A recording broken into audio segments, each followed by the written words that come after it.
Hello everyone, आप सभी का स्वागत है हमारे चैनल द सिंप्लीफाइड हिंदी में।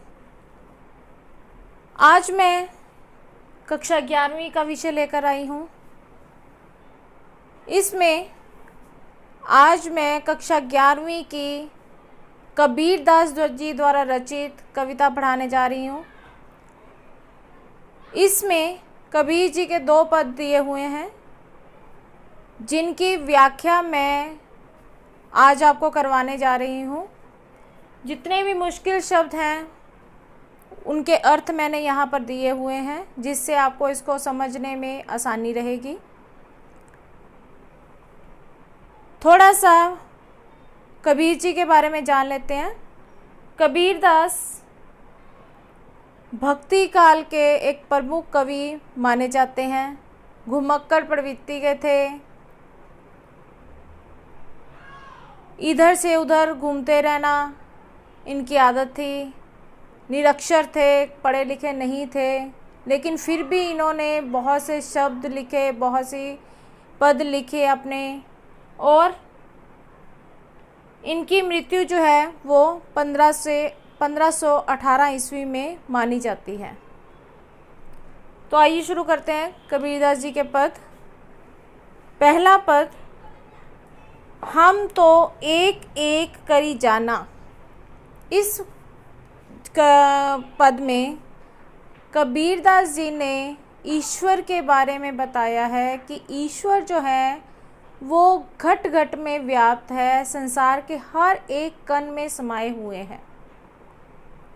कहते हैं कि मनुष्य जो है वो ईश्वर को खोजना चाहता है लेकिन वो खोज नहीं पाता, जबकि मनुष्य ईश्वर जो है वो हर एक कण कण में समाये हुए हैं। और वो कहते हैं कि हमने तो यही जाना है कि ईश्वर जो है वो हर एक वस्तु में है, हर एक कण में है। हम तो एक एक करी जाना।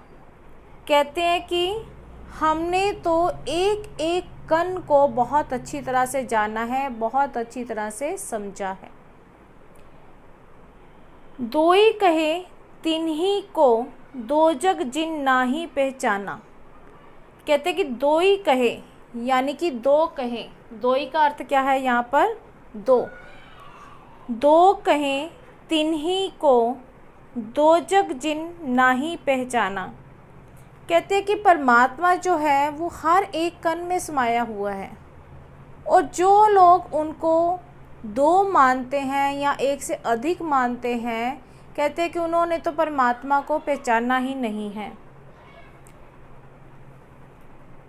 कहते हैं कि जो उस परमात्मा को 2 बताता है, यानी कि हर धर्म वाले जो हैं वो अपने परमात्मा को अलग बताते हैं, हर एक धर्म वाले अलग अलग परमात्मा की पूजा करते हैं। तो वो कहते हैं कि जिसने इनको 2 माना है, परमात्मा को 2 माना है, कहते हैं कि वो तो उनको किसी प्रकार से पहचान ही नहीं पाया है, वो तो सत्य को पहचान ही नहीं सका है। एके पवन, एक ही पवन होती है, यानी कि एक ही हवा होती है। एक ही पानी, एक ही पानी होता है। एके ज्योति समाना, और कहते हैं कि वो परमात्मा जो है वो एक ही ज्योति में समान रूप से समाये हुए हैं। समाना मीन्स व्याप्त है, यानी कि वो हर एक ज्योति में समान रूप से व्याप्त है, यानी कि समाये हुए हैं। चाहे कोई धर्म वाला उनको किसी भी रूप में पूज ले, लेकिन वो हर एक ज्योति में, हर एक धर्म में एक ही रूप में समाये हुए हैं। एके खाक गड़े संभाड़े, एके कोहरा साना। कोहरा का अर्थ यहाँ पे क्या है? कुम्हार। कहते हैं कि कुम्हार जो है वो एक एक खाक गड़े। कहते हैं जो कुम्हार है वो एक ही मिट्टी को मिलाकर एक एक खाक गड़े संभाड़े, सारी तरह के बर्तनों को एक ही मिट्टी से बनाता है। एक एक कोहना साना, यानी कि कुम्हार जो है वो एक ही तरह की मिट्टी को सानता है और बर्तनों को बनाता है। अब यहाँ कुम्हार किसको बोला गया है? परमात्मा को। और मिट्टी से बने हुए शरीर को, क्या मिट्टी से बने हुए बर्तन को, यानी कि अर्थात शरीर को कहा गया है। जैसे बाड़ी काष्ठ ही काटे, अग्नि ना काटे कोई। कहते हैं कि जिस प्रकार जो बढ़ई है, बढ़ई क्या होता है, जो लकड़ी को काटता है। कहते हैं कि जैसे बढ़ई काष्ठ ही काटे, काष्ठ ही काटे यानी कि वो लकड़ी को ही काट सकता है। एक लकड़ी काटने वाला जो है वो सिर्फ एक लकड़ी को ही काट सकता है। अग्नि ना काटे कोई, वो अग्नि को नहीं काट सकता है, यानी कि वो आग को नहीं काट सकता है। कि एक जो लकड़ी काटने वाला है वो सिर्फ लकड़ी को ही काटेगा, वो आग को नहीं काट सकता है। सब घटी अंतरी तू ही व्यापक, धरे स्वरूपे सोई। कहते कि उसी प्रकार सब घटी अंतरी तू ही व्यापक, यानी कि हर एक जगह पर तू ही व्यापक है, तू ही समाया हुआ है। कहते हैं कि धरे स्वरूपे कोई, चाहे तो कोई भी रूप धारण कर ले, कोई भी स्वरूप धारण कर ले, लेकिन हर एक जगह में तू ही समाया हुआ है। माया देखी के जगत लुभाना, काहे रे नर गरबाना। कहते हैं कि माया देखी के जगत लुभाना। कहते हैं कि हे मनुष्य, माया, माया किसको कहा गया है यहाँ पर, जो धन संपत्ति है, जो मोह माया में मनुष्य फंस जाता है। तो कबीरदास क्या कह रहे हैं कि हे मनुष्य, माया देखी के जगत लुभाना, कि माया को देखकर तुझे सारा जगत जो है वो अच्छा लगता है। यानी कि सारा जगत जब माया को देखता है तो माया उसे अपनी तरफ खींचती है। जो धन संपत्ति का मोह है वो मनुष्य को अपनी ओर खींचता है। काहे ने रे नर गरबाना। कहते हैं कि तुम इस संपत्ति को पाकर किस लिए अभिमान करते हो और इस संसार को भूल जाते हो। निर्भय भया कछु नाही व्यापे, कहे कबीर दीवाना। यहाँ पर कबीरदास अपने आप को दीवाना मानते हैं, किसका, उस परमात्मा का। कबीरदास क्या कहते हैं, निर्भय भया कछु नहीं व्यापे। कहते कि जो मनुष्य निर्भय हो गया, जिसको किसी प्रकार का कोई भय नहीं है, किसी प्रकार का जिसको कोई भी डर नहीं सताता, कहते हैं कि निर्भय भया कछु नाही व्यापे। कहते उस मनुष्य के लिए कुछ भी चीज़ मायने नहीं रखती है। क्यों? क्योंकि वो मनुष्य तो भयहीन हो गया, उसे किसी प्रकार का कोई भय नहीं है कि उससे मोह माया, उससे जो माया है वो चली जाएगी, धन संपत्ति चली जाएगी, संसार उससे अलग हो जाएगा। वो हर तरह के डर से मुक्त हो चुका है। उसको किसी प्रकार का जब डर ही नहीं है तो फिर उसे किसी चीज़ से कोई फ़र्क ही नहीं पड़ता। और यहाँ पर कबीरदास क्या कहते हैं कि जो मनुष्य इन सब चीज़ों से दूर हो चुका है उसे किसी प्रकार का कोई भी भय सताता नहीं है। दूसरा पद, संतो देखत जग बुराना, सांच कहो तो मारन धावे, झूठे जग पतियाना। कबीरदास क्या कह रहे हैं कि संतो देखत जग बुराना, बुराना का यहाँ पर अर्थ क्या है, पागल। कहते हैं कि हे संतो, देखो ये सारा जग यानी कि सारे का सारा संसार ही पागल हुआ है। उन्होंने यहाँ पर पूरे संसार को पागल कहा है। किस कारण से कहा है, सांच कहो तो मारन धावे। सांच का अर्थ क्या है, सत्य, यहाँ पर दिया हुआ है। कहते हैं कि सांच यानी कि सत्य। कहते हैं कि अगर कोई मनुष्य सत्य बोलता है, सच बोलता है, तो मारन धावे, ये संसार जो है उसको मारने को दौड़ता है। झूठे जग पतियाना, और जो झूठ बोलने वाला इंसान है, कहते हैं कि उसकी बातों पर सभी लोग विश्वास करते हैं। यानी कि सच बोलने वाले मनुष्य की संसार में कोई भी अहमियत नहीं है। अगर कोई मनुष्य सच बोलता है तो लोग उसको मानने के लिए भागते हैं, परंतु जो झूठ बोलता है उसकी संसार में बहुत अहमियत है। लोग जो हैं वो उस पर बहुत ज़्यादा विश्वास करते हैं। आगे क्या कह रहे हैं कबीरदास, नेमी देखा धर्मी देखा, प्रात करे स्नाना। कहते मैंने नेम करने वाले को भी देखा, धर्म करने वाले को भी देखा। कहते हैं कि और सुबह उठकर स्नान करने वाले लोगों को भी मैंने देखा है। कहते मैंने ऐसे ऐसे लोग देखे हैं जो कि नेम भी करते हैं, जो धर्म का पालन भी करते हैं और सुबह उठकर वो स्नान भी करते हैं। आत्म मारी पखानी पूजे, उनमें कछु नहीं ज्ञाना। कहते लेकिन ऐसे लोगों का क्या फ़ायदा जो सुबह उठकर स्नान करते हैं, धर्म का काम करते हैं, धर्म कांड करते हैं, पूजा करते हैं।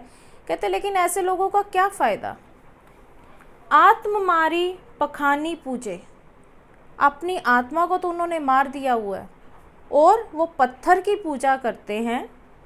उनमें कछु नहीं ज्ञाना, जब वो पत्थर की ही पूजा करते हैं तो उनमें किसी प्रकार का ज्ञान किस प्रकार से हो सकता है। अर्थात ऐसे मनुष्य के अंदर कोई भी ज्ञान नहीं है, वो ज्ञान से रहित है। बहुतक देखा पीर ओलिया, पढ़े किताब कुराना। क्या कहते हैं कि मैंने बहुत से ऐसे पीर देखे हैं, मुसलमान लोग देखे हैं जो अपने कुरान को पढ़ते हैं। कै मुरीद तदबीर बतावे, उनमें उन्हें जो ज्ञाना। कहते कि ऐसे मनुष्य जो होते हैं जो कहते हैं कि हमने कुरान को पढ़ा या हमने किसी और धार्मिक पुस्तक को पढ़ा है, कहते कि ऐसे लोग जो हैं वो ज्ञानवान नहीं होते। वो लोगों को तो उपाय बताने की कोशिश करते हैं कि तुम ये उपाय करो ऐसा होगा, तुम ये करो तुम्हारी तकदीर बदल जाएगी, लेकिन कहते हैं कि ऐसे लोग जो हैं वो ज्ञानवान नहीं होते। आगे क्या कहते हैं, आसन मारी डिम्ब धरी बैठे, मन में बहुत गुमाना। कहते मैंने ऐसे लोगों को भी देखा है जो आसन लगाकर यानी कि समाधि लगाकर बैठे हुए हैं और वो बैठे तो आसन लगाकर है, लेकिन उनके अंदर जो अहंकार है वो उसका त्याग नहीं कर पाते हैं। कहते वो अपने आप को बहुत ज्ञानी मानते हैं, लेकिन अपने अंदर जो उनका अहंकार है वो उस अहंकार को त्याग नहीं कर पाते हैं। आगे क्या कह रहे हैं, पीपर पाथर पूजन लागे, तीर्थ गर्व भुलाना। कहते हैं कि वो पत्थर की पूजा करने लग जाते हैं। पीपर पाथर पूजन लागे, कि वो पत्थरों को भगवान मानकर उनकी पूजा करते हैं। तीर्थ गर्व भुलाना, लेकिन तीर्थों पर भी वो जाते हैं। कहते हैं कि वो हर तरह के पूजा पाठ में लगे रहते हैं, सिर पर तिलक लगाए रहते हैं और शरीर पर भगवा वस्त्र पहन लेते हैं, सब कुछ करते हैं, आसन लगाकर बैठ जाते हैं, लेकिन उनको किसी प्रकार का कोई भी ज्ञान नहीं होता है। आगे, टोपी पहरे माला पहरे। ऐसे लोग जो अपने आप को संत कहते हैं, पत्थरों की पूजा करते हैं, आसन लगाकर बैठते हैं, उनका पहनावा कैसे होता है, ये कबीरदास जी बता रहे हैं। टोपी पहरे, कि वो लोग टोपी को पहनते हैं। माला पहरे, गले में वो माला को धारण कर लेते हैं। छाप तिलक अनुमाना, वो कई तरह की छापे अपने ऊपर लगा लेते हैं, माथे पर कई तिलक को धारण कर लेते हैं। साखी शब्दी गावत भूले, आत्म खबरी ना जाना। कहते हैं कि लेकिन ऐसे लोग जो हैं वो शब्दों को भूल जाते हैं। साखी शब्दी भूले, यानी कि ऐसे लोग जो गले में माला पहनते हैं, टोपी पहनते हैं और वो सब कुछ करते हैं, लेकिन वो साखी और शब्द को गाना भूल चुके हैं। उनको ये नहीं ज्ञान कि उन्होंने साखी कैसे गानी है, शब्द गाकर उन्होंने परमात्मा का गुणगान कैसे करना है। कहते इन सब चीज़ों को वो भूल चुके हैं और अपनी आत्मा को भी वो भूल चुके हैं। क्यों भूल चुके हैं? क्योंकि उन्होंने अभी आत्मा के रहस्य को जाना ही नहीं है। हिंदू कहे मोहि राम प्यारा, तुर्क कहे रही माना। हिंदू लोग हमेशा क्या कहते हैं कि मुझे राम से बहुत प्यार है, राम मुझे बहुत अच्छे लगते हैं, वो मेरे भगवान हैं, मैं उनकी पूजा करता हूँ। तुर्क कहे रहीमाना, और जो मुसलमान हैं वो कहते हैं कि हमें रहीम वो जो है वो बहुत अच्छे लगते हैं, वो हमारे भगवान हैं, हम उनकी भगवान की तरह पूजा करते हैं। आपस में दो लरी लरी मुए, मर्म न काहू जाना। वो दोनों ही धर्मों के जो लोग हैं वो आपस में अपने धर्म को ऊंचा बताते हुए लड़ लड़ कर मर जाते हैं। मर्म न काहू जाना, परंतु वो दूसरे के दर्द को नहीं जानते हैं, वो सिर्फ आपस में ही लड़ लड़ कर ख़त्म हो जाते हैं। घर घर मंत्र देत फिरत है, महिमा के अभियाना। कहते जो संत अपने आप को कहते हैं वो क्या करते हैं कि घर घर में जाते हैं, वो अलग अलग प्रकार के मंत्र देते हैं कि इस मंत्र को पढ़ने से ये होगा, तुम्हारा इतना भला होगा, तुम्हारी तकदीर बदल जाएगी, तुम्हारे ऊपर ये जो आया कष्ट है वो ख़त्म हो जाएगा। कहते कि वो अलग अलग प्रकार के मंत्र देते हैं। महिमा के अभियाना, किस कारण वो ऐसा करते हैं? क्योंकि उनको यश प्राप्त करने का अभिमान होता है, वो यश को प्राप्त करना चाहते हैं कि अगर हम ऐसा करेंगे तो लोग जो है वो हमारी महिमा का गुणगान करेंगे, हमारा यश जो है, हमारी प्रसिद्धि जो है वो चारों तरफ ही फैल जाएगी।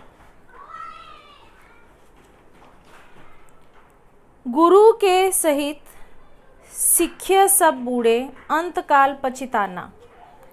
कहते हैं कि इसी प्रकार गुरु के साथ रहते हुए जो उनके शिष्य हैं वो भी उसी ज्ञान को सीखते चले जाते हैं जो उनके गुरु उनको ज्ञान देते हैं। लेकिन जब उनका अंतकाल आता है, यानी कि उनका जब अंतिम समय आता है, तो तब वो पछताते हैं कि उन्होंने पूरे जीवन में तो कुछ भी सीखा नहीं है, कुछ भी हासिल नहीं किया है। कहे कबीर सुनो हो संतो, ई सब धर्म बुलाना। केतिक कहो कहाँ नहीं माने, सहजे सहज समाना। क्या कह रहे हैं कबीर? कहे कबीर, कबीरदास क्या कहते हैं? सुनो हो संतो, हे संतो तुम मेरी बात को सुनो। ई सब धर्म बुलाना, कि सब कुछ करने के बाद भी मनुष्य अपने धर्म को भूल जाता है। अपने धर्म की महिमा का गुणगान तो वो करता है, लेकिन वो अपने धर्म को ही भूल जाता है। और कितना भी वो कुछ कह ले, लेकिन वो सत्य साबित नहीं होता, वो किसी का भी सत्य कहना नहीं मानता और अपने धर्म को भूल जाता है। केतकी कहो, कितना भी कह लो, कहाँ नहीं माने, वो किसी की बात नहीं मानता है। सहजे सहज समाना, वो किसी की भी बात को नहीं मानना चाहता और उन्हें तो सहज भाव से ज्ञान को इकट्ठा करना चाहिए। कहते हैं कि किसी की भी कितनी भी बात कह दो, लेकिन किसी की भी बात को नहीं मानने वाले को सहज रूप से ज्ञान को इकट्ठा करना चाहिए, ताकि जो उसका अंतकाल है वो अच्छा हो सके और वो उस परमात्मा से जाकर मिल सके, उस परमात्मा के साथ उसका मिलन हो सके। अब अपने दोनों पदों में जो कबीरदास जी हैं, उन्होंने उस प्रभु प्राप्ति का जो मार्ग है, जो रास्ता है, वो दिखाया है। वो मानते हैं कि हर एक कण में परमात्मा जो है वो समाये हुए हैं। मनुष्य धर्म कांड करता है, कई प्रकार के कर्म कांड करता है, मनुष्य गले में माला डालता है, माथे पर तिलक लगाता है और कई तरह की विधियां करता है और जाकर लोगों को भी उपदेश देता है कि तुम इस प्रकार से उस परमात्मा को पा सकते हो। लेकिन जब उसका अपना ही अंतिम समय आता है तो उसको पता चलता है कि मैं जिस ज्ञान को दूसरों को बांट रहा था वो ज्ञान तो मेरे अंदर ही नहीं है, मुझे आत्मज्ञान ही नहीं है। तो वो कहते हैं कि मनुष्य को सहज रूप से जहाँ से भी ज्ञान की प्राप्ति होती है, मनुष्य को वहाँ से ज्ञान को प्राप्त कर लेना चाहिए। तो ये थी हमारी कबीरदास जी द्वारा रचित पदों की व्याख्या, जिसको मैंने आपको बहुत ही सरल तरीके से, जिसको हम इंग्लिश में कहते हैं कि सिंपल वे से समझाने की कोशिश की है। और मुझे पूरा विश्वास है कि आपको मेरे द्वारा बताई गई व्याख्या आसानी से समझ में आएगी।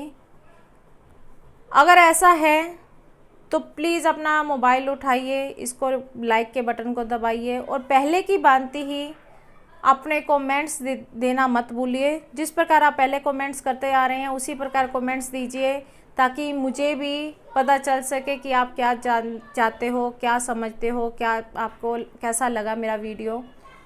शेयर कीजिए ताकि दूसरे लोगों तक भी मेरी वीडियो पहुंचे। सब्सक्राइब कीजिए और बेल आइकन के बटन को दबाना मत भूलिए, ताकि मेरी आने वाली वीडियोस जो है वो भी आपको आसानी से प्राप्त हो सके। मेरी पिछली क्लासेस की भी वीडियो जो है उसकी जो लिंक है वो आपको डिस्क्रिप्शन बॉक्स में मिल जाएंगी। एक नई वीडियो के साथ आपके पास सामने दोबारा से आऊँगी। तब तक के लिए धन्यवाद।